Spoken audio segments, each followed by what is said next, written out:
Today's episode is brought to you by Become the Spotlight. If you run a business, then you need to learn how to grab your ideal audience attention. If you don't, I hate to break the bad news, it's game over for you. So how do you stand out in a sea of noise when it feels crowded and that everybody else is shouting? Well, the answer is simple. You master the 5 principles of how to become the spotlight in your industry. Now, I've divided these 5 principles based on the most inspiring and compelling guests I've had on the show.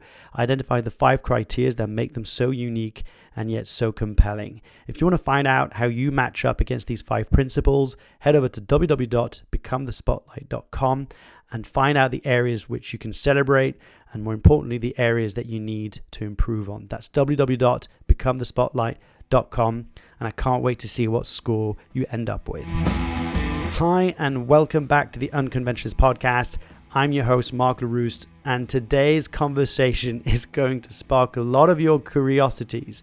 Now, I'm excited to share with you this powerful and definitely unconventional conversation with Paulina Tenner, who is the founder of Grantry and is a TEDx speaker, an angel investor, author, serial entrepreneur, and all those kind of things. But more importantly, she is an author of the brand new book coming out called Laid Bare: What the Business Leader Learned from the Stripper. Now, she describes the lesson that she learned as a burlesque dancer, and we dive deeper into this conversation around that fear of exposure on a whole other level. Like, if you're listening to this, chances are that you fall into the 70% of people who classify themselves as introverts and who the very idea of having to put yourself out there is scary as hell. So imagine having to go out there, strip yourself naked almost, and dance in front of strangers and move in front of strangers and have all of the eyes on you. It's a fascinating conversation about how she took those lessons and implemented into her business, and how she decided with the co-founders around how could they disrupt the way that businesses are built. She shares some of the books that really changed and shifted the way that they adopted new cultures within the organization at Grantry. And since 2010, her team grew organically from 2 to 50, and she's raised over £200 million for more than 600 technology startups and scale-ups using solely government funding schemes. So it's an amazing conversation. Their company culture is pioneering in itself. They started a self-set salary scheme, and as you're going to hear, I dive deep into this kind of intricacies of what does it mean to actually set up your own salary. And she's a big believer in holacracy. So if you want to find out more about that, make sure to go and check out her information. It'll all be in the show notes. And if you enjoyed today's conversation, please leave a rating and review over on Apple Podcasts. Let me know what you most enjoyed about the conversation. When you do that, what it does, it triggers an Apple Podcast, say, hey, this podcast might be interesting for other people. And to start sharing with other people so we can have these powerful conversations, change more people's lives. So thank you for your help. Now, the last thing I wanted to share before we jump into the conversation is that in case you hadn't noticed, there is a brand new look at the Unconventionalist. I haven't really changed the logo that much, I think, in 6 years. And it was about time to get a bit of a facelift. And so I reached out to Hadrian Shatley over at The One to get some help. And we've been working on this over the last few months. And finally, we're launching and rolling out the new branding campaign. And if you're going to have a look at it, what I love about it is they are effectively the 4 emojis of the Unconventionalist. It's kind of like the experiences and emotions that you would feel as a result of listening to the podcast, right? So it's like, I can't believe they just said that. Oh my God, like I need to pay attention to this, you know? So it's kind of like this animated interweb world of the Unconventionalist and unconventionalism into the thumbnail. I'd love to hear what you think. What are your thoughts on the new branding, the new look, what it means to you? Let me know over at Mark LaRouste on social media, or you can always come and check me out at theunconventionalist.com and leave me a message. I always love to hear from you. I've got some big announcements to make coming up, so please do stay tuned. But in the meantime, I give you the one and only Paulina Tenner. Paulina, welcome to the Unconventionalist Podcast. Good to have you. Amazing to be here. Thanks, Mark. You're welcome. We made a joke yesterday. We were both on a clubhouse room talking about this interview, and you said you apologize for the delay, and because last time we saw each other, I came on your show. I don't know if I'd love to hear an update. I don't know if that's still going or not. Humility, and you invited me to your place, and we sat down, and you asked me what my favorite tea was, and I appreciated that. Yeah. Is that still going? Is that still something you're kind of running, or did you put a pause on that? So I recorded 6 interviews, and I put a pause on that. I'm doing an online summit about fuck-ups, the Great Fuck-Up Summit. Yeah. So that's something that's coming up. And I may come back to humility after lockdown, who knows? Yeah, no, I love it. Well, so it's interesting, right? Because when you reached out again and saying, hey, love to come on the show, and if that's still on the table, I was like, yeah, awesome. And then you sent me like an updated about what you're up to, and I just thought it was so cool. Like there's a few things I'd love to talk to you about. One of them, so obviously you've got a book coming out that is very exciting that we're going to be talking about. One of the things is, I don't know where I saw this. I don't remember where I saw this. Might have been the bio that you sent over. But the company that you started, there's a concept in which people choose their own salaries. Is that? Yeah. Did I make that up, or is that true? That's true. No, you didn't make that up. Yeah. So tell us about Grant Tree, and how did you come up with, or at least be open to, the idea that we're going to do things differently here?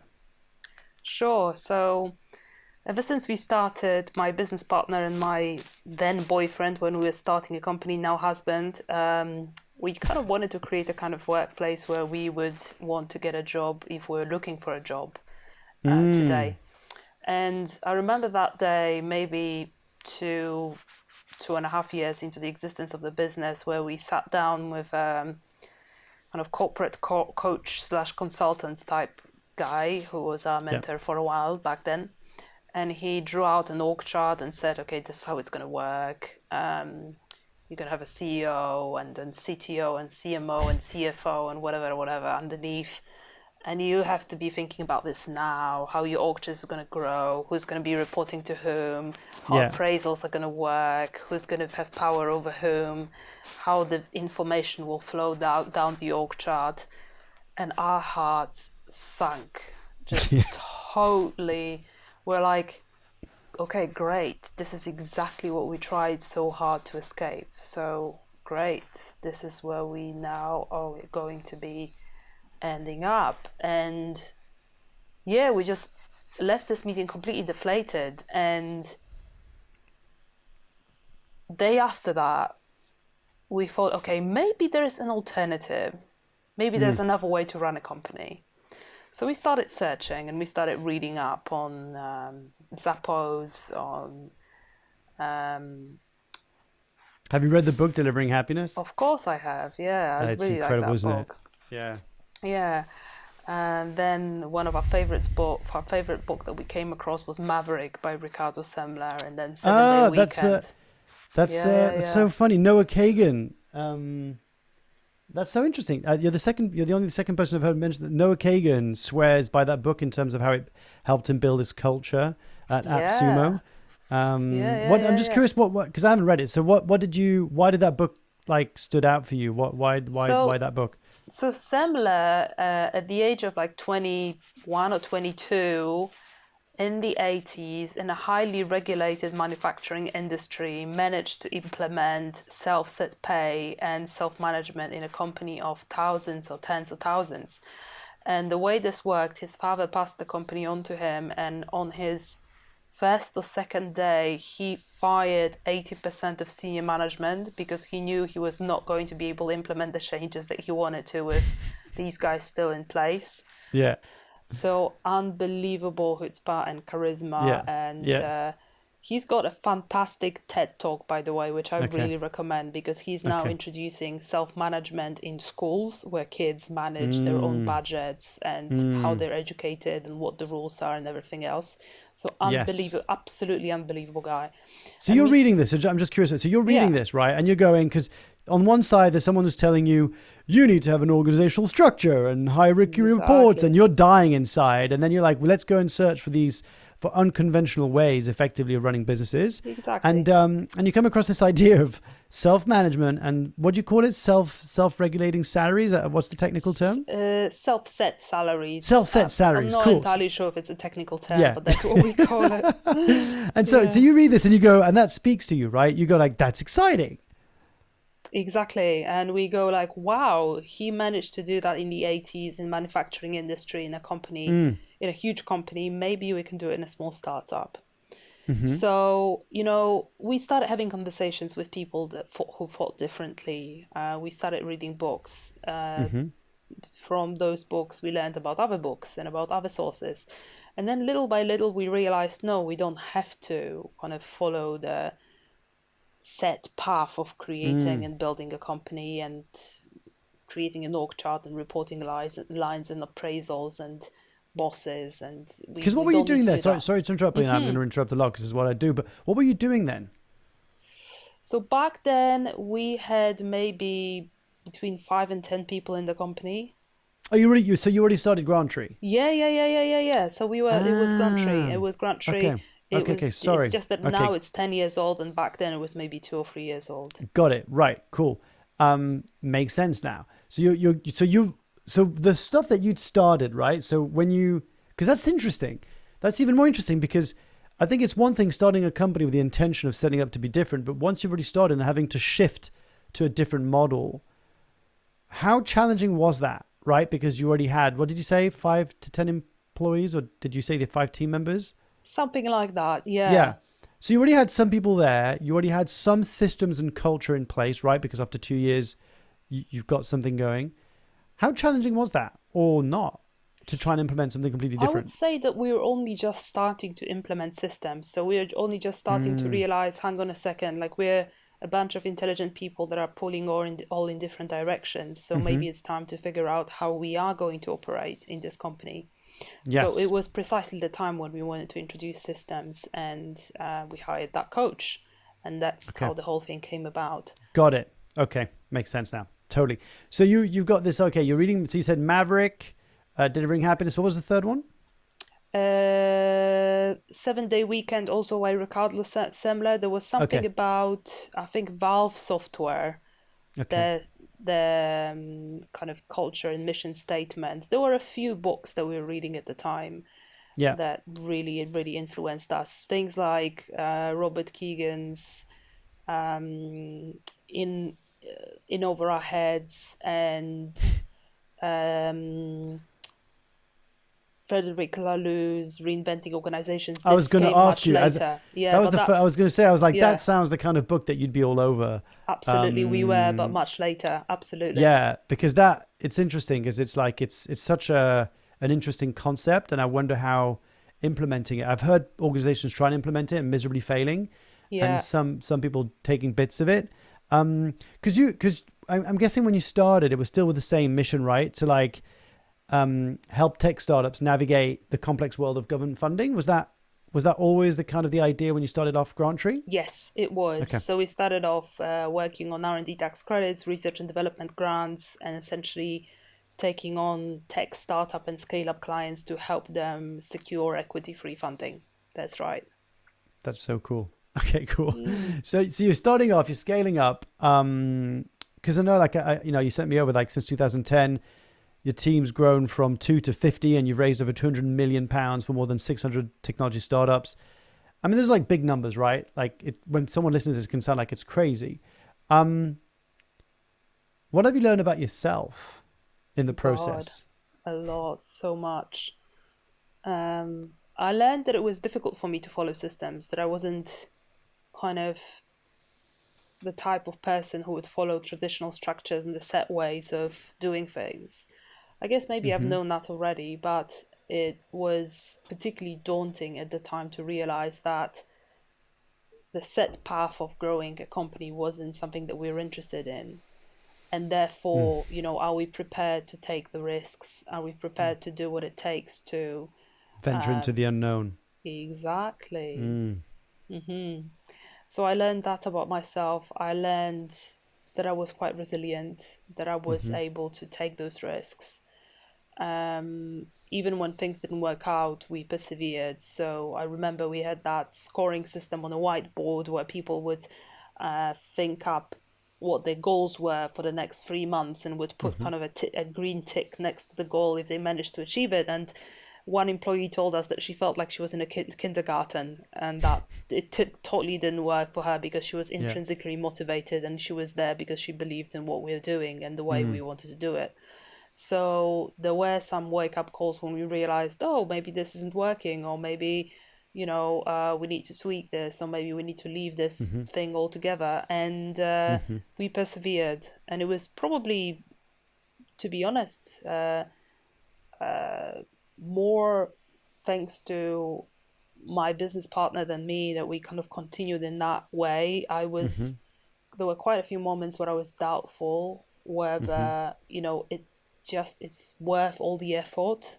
Yes. And even when the company grew, is it worth, taking all the more we did it, the more I was convinced that is the way. And even if it's difficult, that is the way. Since I was sounding like a Mandalorian, if you watch that show. I don't. But this is the way. This is the way.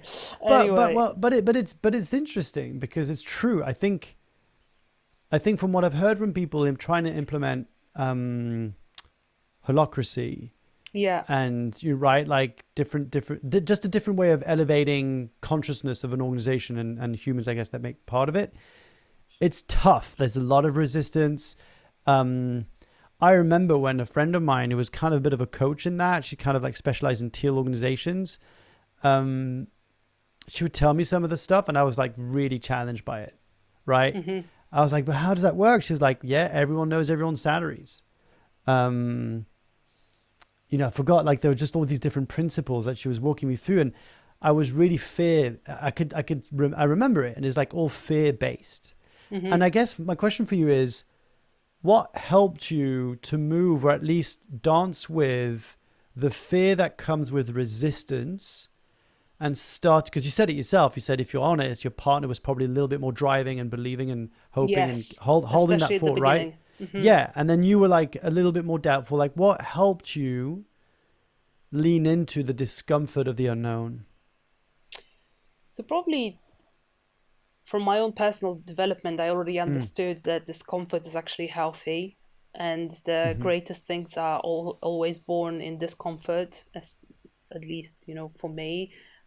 The idea for the company Grand True is actually born out of frustration with a team I was working before.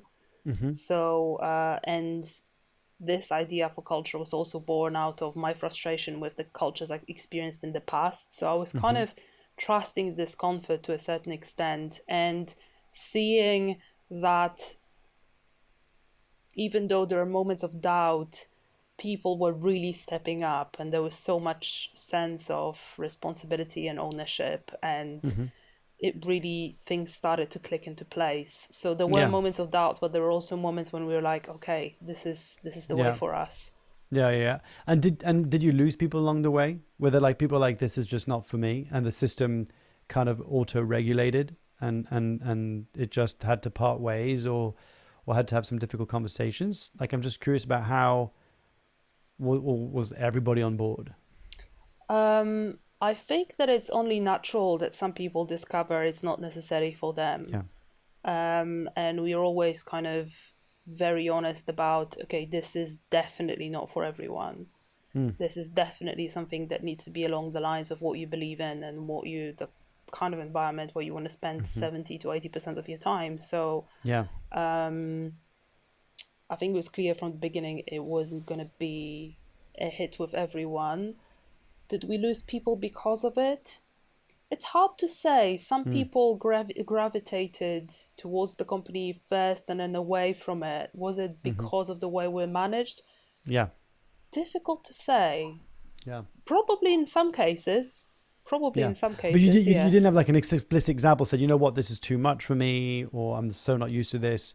Because the reason I'm asking this is I find that there's something about when you stay true to your values, when you stay true to your course of direction of what you're aiming for, it's going to attract and repel people. For sure. Right? Like some people are going to hear what you're saying, going, my God, that sounds amazing. Other people would be terrified. Because walk us through, without having to talk about anything you can't talk about, but talk us about some of the practical stuff of like, what does that mean, right? When you've got a sort of set salary scheme when people show up. Does that mean that everybody in the organization knows everybody else's salaries? Does that mean that when you do a job interview, someone comes up and you go, well, what do you think the salary should be? Exactly that. It means exactly that. We ask the candidates exactly that question. So obviously we advertise with a salary bracket. Like, this is what we think is the right bracket for this type of job, but you tell us because you've got more experience than we do. So you state the figure and we tell you if it's doable from our perspective. And then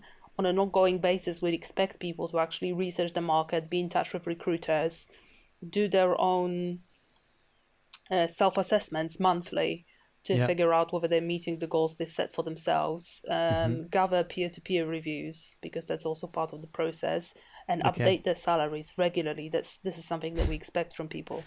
So what is that? So, okay. So obviously for someone who's completely outside the system, I love it. And like I'm admirative of you and the system. And I've got like all sorts of juicy questions. One of them is, okay, so let's say you've got a position opening up, right? Yes. Account manager. I don't know, just made that word up, whatever the technical term is, right? So account manager, looking at someone who's got a little bit of experience, not necessarily super senior, and you decide like the bracket's going to be between, I don't know, I'm throwing a figure completely random, right? 28K. Okay, well, 60 and 80, there you go, even better. Between 60 and 80K, right? Yeah. So you're like, we feel, based on our experience and what we've seen in terms, we think it's 60, 80, right? Cool. You go to market, someone comes in and you tell them, actually, we want you to come up with a figure. Have you found that most people actually come up with a figure which is reasonable and you go, yeah, that makes sense? Or have some people kind of come back and said 120,000? Well, if they're going to come back with that and based on our assessments, it's way above what this kind of job should pay, then we're just going to say, no thanks, but no thanks. Yeah. So it's easy to deal with. It's easy to deal with at the beginning. Have people actually come up with that? No, people haven't come up. People already inside the organization haven't come up with hugely overestimated figures because they also have access to our accounts and our budgets, and they know how the company is performing, and they are in touch with the budget holder, so they know, roughly how much is available for salaries in a given quarter. Got it. So they can see like we've got $500,000. I'm just putting a figure out there. It doesn't matter. $500,000 for salaries for the year. Yeah. And you can, but do they have a breakup of like everybody else's salary? Can you see what anyone is? Yes. They know each other's salaries as well. Yeah. So, okay. So that is fascinating to me because I can't tell you the amount of times awkward conversations in the workplace around how much did you negotiate? And you're like, I'm not telling you because if I tell you. Yeah, right. Because, like you hear someone else got a different deal than you did for the same job or paid more for like, and you're just like, what? And that's almost based on, I think is it Iceland? I think it's Iceland. Maybe I'm confusing. I want to say it's Iceland. Anybody listening to this can call me out on this. Who have a policy every year. You can go back and look at any citizens in the world, their salary they made that year. Every tax report is made public, I think. And so therefore there's no like, oh, how much is X and so making?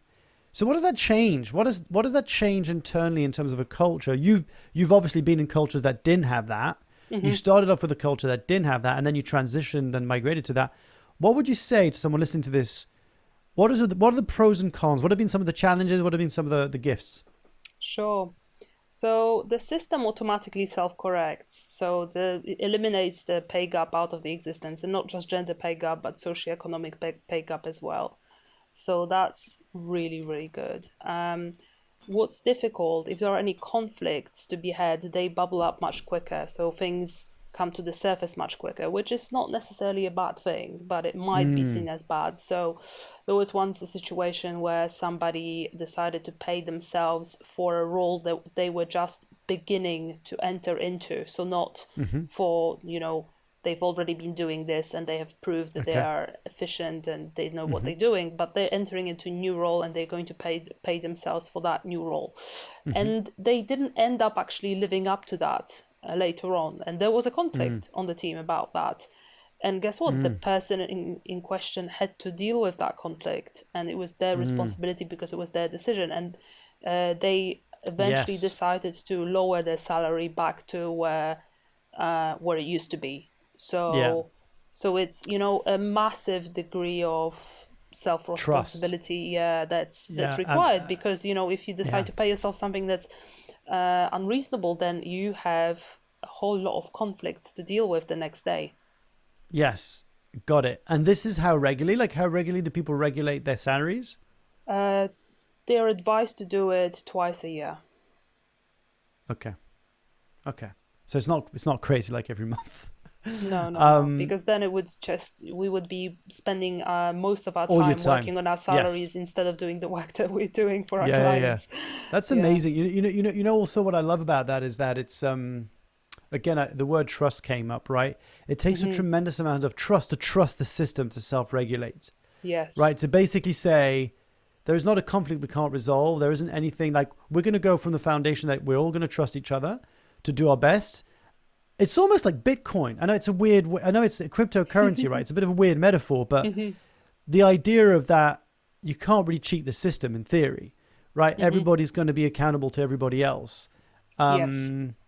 You know what I mean? Like that's quite fascinating. And so what do you think is the next frontier for you? What is something that you've got your eyeballs on, or something that you've been thinking about, but maybe haven't pulled the trigger on? Or what do you think is the next frontier at Grantree? Like, okay, you've pioneered this self-set salary scheme. You're operating from a, holacracy. What do you feel is the next daring step for you? 4-day work week. We've been talking about it for a while. And please make that happen.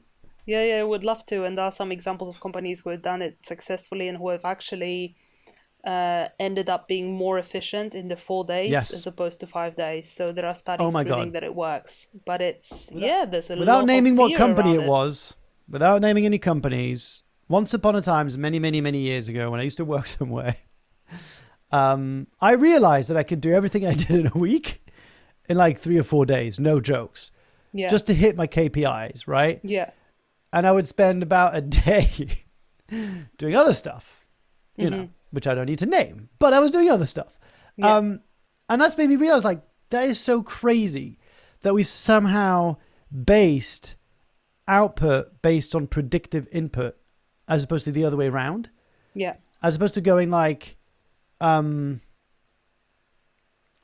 aiming for this. What is it going to take to get that? We don't really care. As long as you get that, right? Like whether you do it in 4 days or 5 days, who cares? Yeah. Right? Apart from control and ego, I can't think of anything. So cool. So are you guys actually actively looking at that, or is that something like down the line that you're thinking? We have been talking about it. So watch this space. Okay. Yeah. We'll get back to my conversation with Paulina in just 1 minute. Now, if you are running a business, chances are you don't take that much time to look back and see what's going right and what needs to change. That's because we often lack of perspective. Well, I've created a roadmap for you to be able to benchmark yourself against the 5 principles that you need in order to become the spotlight in your industry. Now, this has been built based on the hundreds of clients that I've worked with, but really on the hundreds of coaches and thought leaders and authors and athletes and politicians that I've interviewed over the years, and boil down the 5 things that made them so unique. If you want to figure out what are those 5 things and how you benchmark against them, go and take the free test. It's 3 minutes and it's available at www.becomethespotlight.com, and you can find out exactly what areas you need to improve on and which you can celebrate. I can't wait to read your score. That's www.becomethespotlight.com. Now let's get back to our powerful conversation. Okay, cool. So one of the things I wanted to talk to you about is your upcoming book, which I'll be honest, totally grabbed my attention. Thank you. Yeah, because I was just like, what? Like that just, and I hope I'm doing justice. I'm going to read off my notes here. Laid bare what the business leader learned from the stripper. That's it. Describing the leadership lessons that you learned as a burlesque dancer. The floor is yours. I mean, talk about a hook. By the way, I'm running a workshop on Friday for a bunch of entrepreneurs and business leaders and founders around how to get on a podcast as a podcast guests. And one of the concepts I told them is have a hook. Yeah. Have an interesting hook. Like, talk about interesting hooks. So tell us, walk through this. Like, how did this happen? How did you end up being interested, fascinated, curious about burlesque dancing? I want to hear it all. Yeah, sure. No worries, Mark. So it was maybe 2 or 3 years into the existence of Grantree that I was just really tired, to be honest, like tired of just using my head and not using my kind of badass, creative, mischievous potential and kind of that bit of charisma that I knew I had. And I was like, I need to do something out there. I need to do something risque. I just need to feel my power again. And I remember there was a particular day when I was having those thoughts, and I was having a meeting near Piccadilly Circus. And then I was walking back from Piccadilly Circus towards Leicester Square, and there was a place there that used to be called Café de Paris. I'm not even sure if it still exists. Okay. But I stopped by, and they were just having a rehearsal for a burlesque show. And I was like, I'm going to find out how to become a stripper. I want to do this. I want to do this shit. I really want to do this. And so, I made a few calls. Just technical question. What's the difference between a burlesque dancer and a stripper in the minds of people? Might be an exotic dancer in a bar, in a club. Or, you know, just what's if there is, like, I'm just coming from this place. So it depends. In some people's vocabulary, it is very different. In some people's vocabulary is quite similar. Okay. But when I think burlesque dancer, which is effectively what I was, I think a show with a narrative, with maybe an element of stand-up comedy on in it, or circus, like slapsticks, or like a bit like a sketch with strippage in it. And when I think stripper is more, that could be a pole dancer, or it could be an exotic dancer, or it could be lap dancer. So it's more like a strip club, kind of a different kind of venue. Burlesque clubs attract a lot of women. There's a lot of fun, cheering, whooping. It's just like less stag, hilarious. More like girls' night out. Exactly. Exactly. Although it's men and women, and in strip clubs you'll find mostly men, and it's about, you know, strippers there are kind of performing an act in order to attract interest of potential punters to do a lap dance for. So I was a burlesque artist, but for the purposes of a hook, I decided to use the word stripper. Yes, because effectively you do. It's strip a strong as a title. Thank you. It's such a strong title, because I'm in the middle of trying to ideate titles and stuff, and I just thought that is awesome. So thank you. You set your mind on, I want to go and try this out. Yes. Did you have any inhibitions, any fears, any kind of like stuff that came up around that? So one thing that did come up is, what if one of our Grantry clients is in the audience, or somebody, you know, what if... So for a period of time, I felt like I was living in two worlds, or I had a bit of a split personality. I had my daytime personality and my nighttime personality. Yes. And that was the case until... I think it was December 2014 when I was invited to do a TEDx talk, and I was like, sod it. I'm actually going to bring the two personalities on stage in real time. So what happened, I created a slideshow of my saucy burlesque stripping kind of pictures that I was having, that I was screening on the wall, and in the front I was in my very, very serious burlesque persona, saying like, I don't know who that is. That person would drive my career into the pavement. Like, if you ever don't ever tell that this has got anything to do with me. So and that TEDx talk went down really well. Maybe not as well as yours, but but it did do quite well. Any TEDx that does more than 100 views, in my view, is it has an impact, right? But wait a second. So do you remember the first time you went to the burlesque? Is there like, I don't even know, is there a school? Like, do you go and learn? Or So on that day, it was the same day that I popped into that show rehearsal, and then I was like, okay, I'm going to find out. So what I typically do when I need to find out about something, I make a few calls, right? Sometimes I Google stuff, but I usually make a few calls and rely on people in my network to help me out. So I made a few calls, dropped a few emails, and one of my girlfriends came up with like, oh, there's this school called 21ed, which is again a great name. the Chick of It Burlesque School, and I enrolled in a course during which you would kind of create your persona and create your little sketch and develop it. Everybody in the group had to develop their own sketch and would kind of show their And these progress. are all women? I mean, stupid question, but is this all women or is this one was all women? However, there is Okay. such a thing as boylesque. Before you ask, so it is definitely available to men. Yeah. Okay, just curious. So I'm going into the mind of people listening to this, right? Yeah. Because you're talking about this like, oh yeah, just went out there, did my sexy, saucy, empowered, creative maven. Yes. Someone listening to this, like as someone myself who went through a deeply traumatic experience of doing stand-up comedy for the first time and realizing I was actually not that funny. And all these fears that come up as I was approaching the date of the actual live performance. Yeah. And maybe you didn't, but I'm just trying to get an insight in like, was there a moment that you were fearful? Like, I know you said about what the impact to be of career, but was it just excitement? Like, did you have a conversation with your partner at the time? And I don't know what your relationship with your partner is, but maybe your partner is super cool and open, but did you feel like, oh, what if my partner takes it badly or doesn't understand why I'm doing this? Yeah. So he was my at that point it was still my boyfriend, or was my husband. I think my boyfriend still. He was actually superbly supportive because he could see that I was kind of really empowered because of it and having a lot of fun, and he loved how it made me feel. So that was amazing.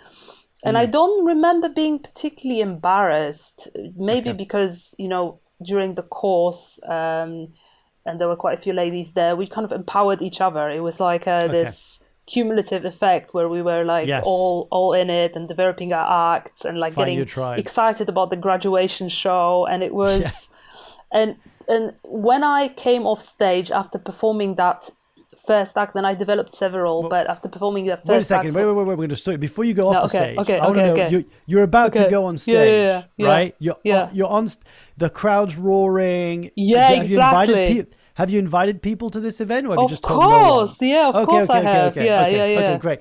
So you've got people in the room, Yeah. Like, just walk us through really quickly. Take us back to that emotion of you taking those first steps as your persona onto this new kind of stage.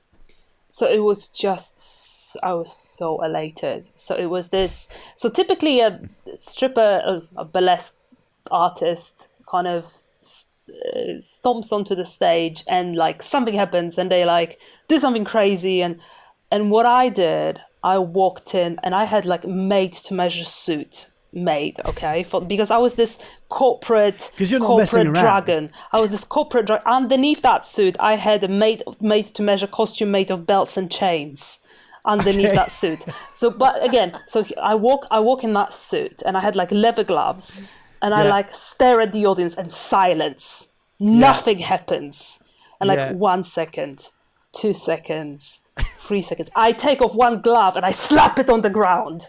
And again, 1 second silence. And just the tension, the energy in that room, it was just divine. It was something that I live for as a public speaker and as a performer. Yeah. And then I kind of sat on my lounger, which I had on stage, and I started to sing my song, how I stomp on dead bodies of men on my way to the top as a corporate dragon, and I don't care about anyone, and I'm just going to fire that guy who just had his baby because I don't care and he is not performing as well as he used to. And then during the course of the act, I reveal what I really truly desire, which is to be used up by one of those men. So it was, oh my God, it was one of the best moments of my life, to be honest, giving that first performance. It was like a first hit of, I don't know what drug, because I don't really use drugs that much, but just the elation, the exhilaration that I felt. Do you know what? It's funny, like it reminds me of that first line I gave on the stand-up comedy and that first laugh that lands. Yes. And then you go, that's why stand-up comedians get addicted to this. Because it's like, you've been marinated on the stupid joke for like weeks and you don't know if it's going to work. You've tried it on a few friends and everybody thinks you're lame. And you go on stage and you just say this first line and you're stressed and it just relief, right? Well, yours Yeah. also, like as you were saying it, I just felt this power, this sense of like fire and just stepping into your own. So I know I'm conscious of time, and I just want to land a few lessons. So what are some of the lessons that the business leader learned from the stripper then? What did you manage to translate from the stage to, say, the metaphorical boardroom? Yeah. So, for example, the importance of sticking out, being comfortable sticking out. As the stripper sticks out when they're on stage, when they're undressing, obviously the attention is on them. And the more ridiculous the costume, the better, generally. And the same with entrepreneurs. You really have to be comfortable standing out from the crowd, being different, finding a way to maybe piss off a few people in your industry because they have a vested interest in things running the old way. So being comfortable with standing out, sticking out. There's something about vulnerability. So when you kind of show your ass on stage to a crowd of people, and maybe it's not a perfect ass, but it doesn't matter. What really matters is that you're hilarious and that you've got this kind of stage presence and charisma. And there's something about showing your heart and vulnerability in business as well. That's so important, and it so helps me kind of land my different leadership style than I used to have. So I used to be very kind of coming from my masculine center, because I believe that both genders, both men and women, have a masculine and feminine center. I was very kind of driven, ambitious, and not as more into doing than into being. More into ambition than vulnerability. So it really helped balance me out. And also it showed me that did you feel there was also a sense from control to surrender? Oh, trust? Yeah. Definitely, because when you're on stage, there's only as much control as you have. You practice those gags, as you said, in a stand-up comedy. You know what you're gonna say, you know the act that you're gonna, and there's only so much control you have. You don't know who's in the audience. You don't know how much booze they've had. You don't know what act was. Well, maybe you do know what act was before, but it will influence the way the audience is prepared for you. So there's only so much you can control, and there comes that moment when you're on stage and you're gonna let go and just find your flow, and just amazing. engage in that energetic dance with the audience, which just feels like, I don't know, for me, there's something sexual about it, because it feels like you're giving and receiving energy, and it's just so visceral, the way you can feel that energy when you're on stage. And it's instant. It's just stunning. So how long are you still doing this, or how long have you done that? Like, how long did you keep on performing? I was doing it for a few years. I recently stopped because it felt like, okay, it's kind of reached its pinnacle. It did what I wanted it to do, and now it might be a time for something else. Yeah. So it felt like I was performing in the same clubs, coming across the same people all the time, and it felt like, okay, I've challenged myself. I've done this. I've expressed something, and it's done. Yeah. Yeah. I get that. What's the next thing? Is there something that's calling you that you're interested or curious in? Yeah, good call. So I dance tango, which I really love. Obviously not during the pandemic, but it's something that gives me creative It's not very COVID friendly, yeah. Not very COVID friendly. No social distancing there. Yeah. I have been thinking about pole dancing. I've got a couple of friends who are doing pole dancing, not in clubs, but more as an athletic thing. As an athletic thing, it's fantastic for your fitness. Yeah. So that's something that I've been thinking about for a while. So I've got to ask you, right? Because your fear was, what if a client saw me?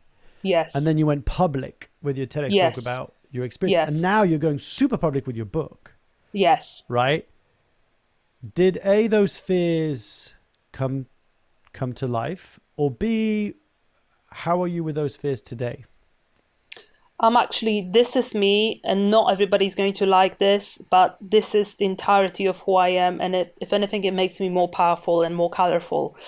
And one interesting story I have is I actually got invited on quite a prestigious panel in the tech space, which is the policy advisory panel of Institute of Engineering and Technology.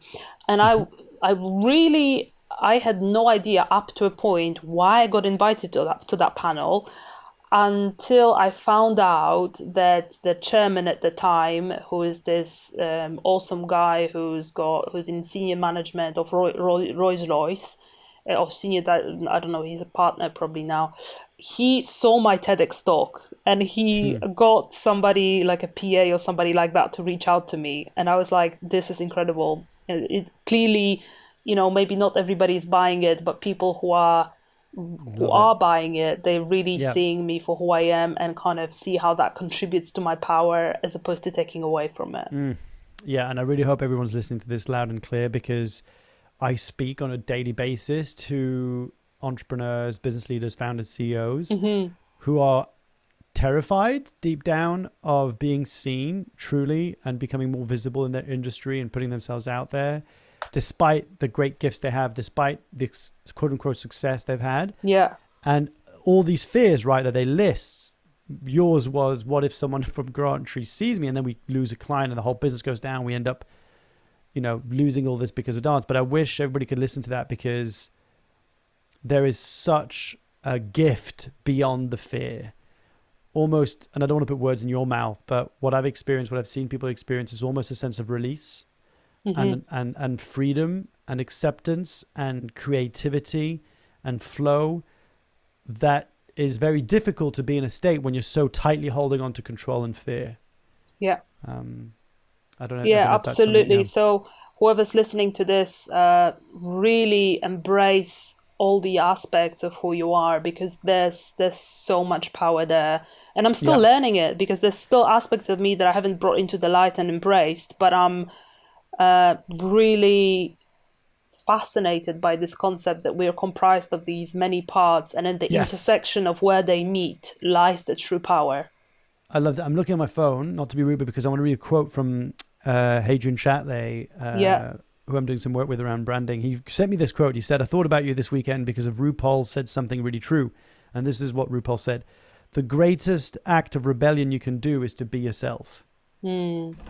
Loved it. And it reminds me of what you just said, right? Okay, so people can go and check out at paulinatenner.com /list if they want to add themselves to the waiting list for your book coming out, and you're going to give them a free download.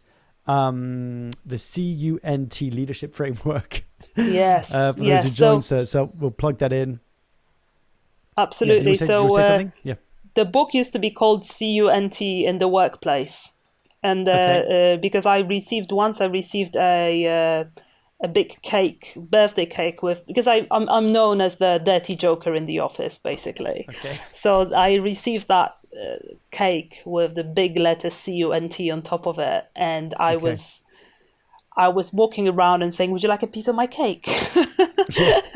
And people were like, "There's this guy who went completely pink," and it was hilarious. But CUNT stands for, other than, I believe that Kant is actually a powerful word. It's got a pretty serious etymology, and I think it should be a compliment other than a curse, because it's actually very powerful. There's some kind of dark power behind it, and I just really love the way it sounds and the way it lands, and I really would love for it to kind of change how people use it. Anyway, C stands for curious, U stands for unapologetic, N stands for notorious, and T stands for trustful. So there's a little kind of download of how I feel that's a combination of feminine and masculine attributes that amount to conscious leadership, and you'll get a little PDF with that if you sign up to my waiting list. Awesome stuff. And you're excited about the book launch? You're excited for this book to hit? Yeah, of course I am. Yeah. A little bit nervous. It's my first book, and I'm kind of How did you find the process? Like, how did you find the process of writing? Like, because we were on a Clubhouse together last night. I totally squatted the stage, and you guys brought me on, which I thought was awesome. But and we talked about this briefly last night. But man, it's no small feat what you've done, right? Thank to pull you. yourself on a page and to put that out in the world. I just want to hear in your own words, what was the experience like for you? I absolutely love the creative process. So the first 3 months where the first draft pulled out of me were magical. I was just like, oh my God, I love writing. I didn't know I loved writing. This is awesome. And then the second draft, where I started thinking about, okay, who is this book for? Why would they read it? That was more challenging, because suddenly I had to really frame my creative process and I had to start kind of binning whole sections that I've written because they were just not for that book.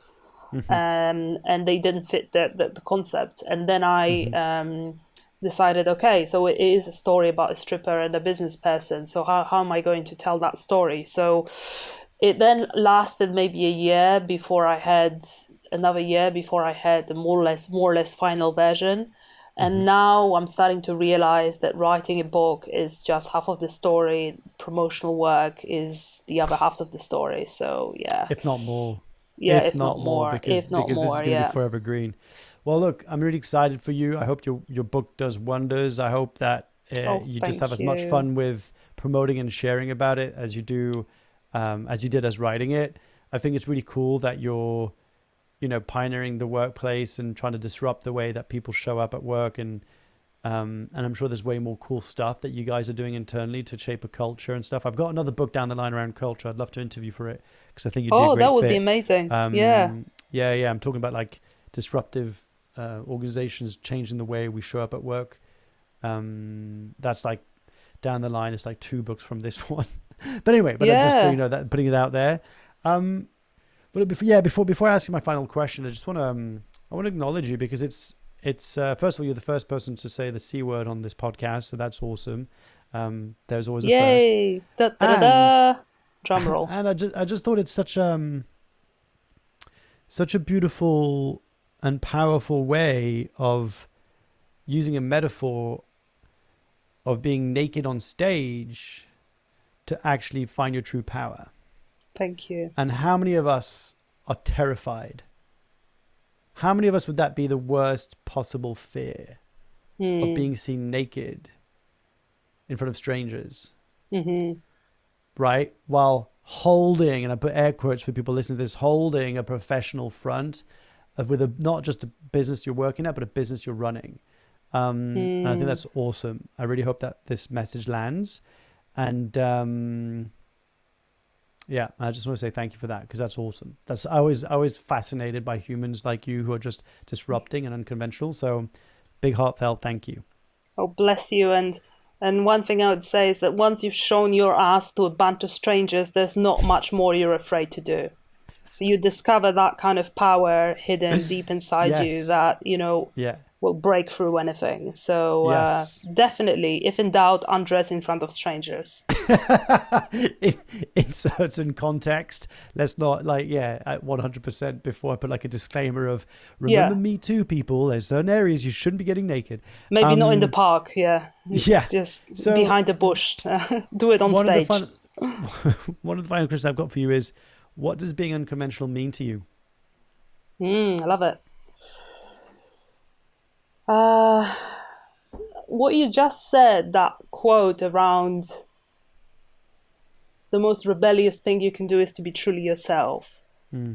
So I think that some people say, oh, I'm not unconventional, I'm a kind of normal bloke or girl.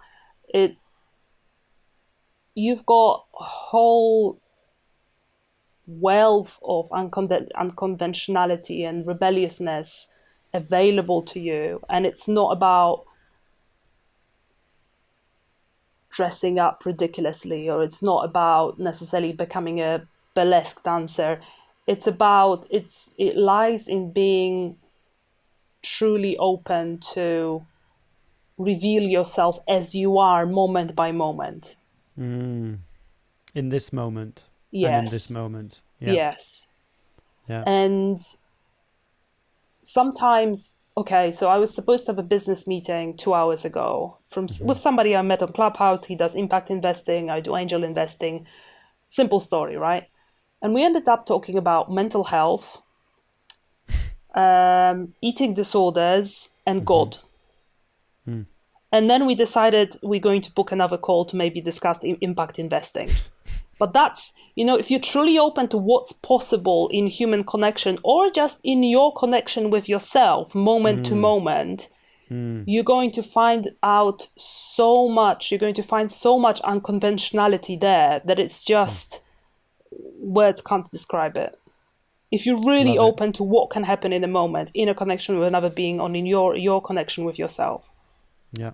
Love it, Paulina. Thank you so much. Where is the best place for people to hook up with you online? This, apart from the newsletter or the sign up that they can sign up for the waiting list for your book, where do you hang out most these days online? Clubhouse probably, and it's at Paulina Tenner, or Instagram as well, Paulina Tenner, Twitter, Paulina Tenner. Easy. I'm so glad. But Clubhouse mostly these days, I've been and calling you Paulina that's where we the whole interacted interview. as well. Paulina is way better. Huh? So apologize. I've been calling you Paulina the entire interview, but Paulina is way better. So thank you for correcting me on that. Okay, that's fine. Like, I totally don't mind. It's absolutely fine. I was like, oh, it's Paulina. That's how you pronounce it. It's Pow. That's why a lot of people call me Pow. Like, I'm known as Pow. Yeah, Pow. Okay. Yeah. Paulina, thank you so much. That was awesome. Really appreciate that. I Can't really wait to get loved our hands it, on your Mark. copy and to many more unconventional ripple effects. I would love that. Let's do it. There you have it, folks. I hope you enjoyed today's conversation as much as I did. Talk about an unconventional leader and just a totally different approach to leading. Really, I love it because it challenges me, right? And also, I was so curious to hear how Paulina how she danced with fear and how she's looking for her next adventure, and how really in life, like all things, when we come to the end of a season, it's okay to quit and change and move on, right? So that was like a really powerful. If you want to find out more about Paulina, make sure to go and check her out over on Instagram, Twitter, Clubhouse at Paulina Tenner. But you're going to have all the show notes underneath over on the website. And if you enjoyed today's conversation, please make sure to share it with a friend who needs to hear this. And of course, it would mean the world to me if you could leave a rating and review over on Apple Podcast. It helps spread the word dramatically. Without further ado, I just wanted to say thank you for being here. Thank you for your attention. I'm looking forward to hearing what you got out of this episode. Remember that your story matters, your message has value, and that we need you to show up so you can step up and change the world in your own way. I can't wait to see what you get up to and the ripple effect of your own impact. I'll speak to you soon, and I'll see you on the next episode. Today's episode was brought to you by Become the Spotlight. If you hate the idea of having to be in the limelight and the center of attention, here's the good news. There's a paradigm shift that you can adopt which enables you to stop focusing on yourself and start focusing on the very thing that you're trying to bring attention to, whether that's your customers, an issue or problem that the world needs to pay attention to.